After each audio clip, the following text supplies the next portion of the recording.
Praise the lord. మే నెల 9వ తేదీ 2025. ఈ రోజు దేవుని వాగ్దానము. నేను నీకు తోడై ఉన్నాను, నీకు హాని చేయుటకు నీ మీదకి ఎవడునూ రాడు.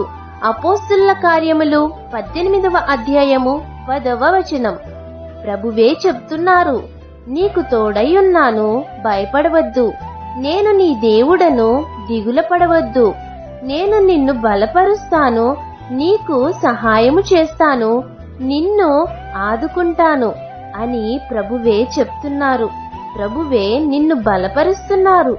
దేవుడే నీ పక్షాన ఉన్నారు కనుక నీకు విరోధి ఎవడు? ధైర్యంగా మీరుండాలని కోరుకుంటూ ప్రతిరోజు వాక్యము ద్వారా బలమును పొందుకోవాలని, నేను నీకు తోడై ఉన్నాను అని చెప్తున్న దేవుని మాటను నమ్మి దేవుడిచ్చు ఆశీర్వాదమును పొందుకోవాలని కోరుకుంటూ దేవుని సువార్త పరిచర్యలో మీ సహోదరి. Amen. God bless you. Download ShareChat.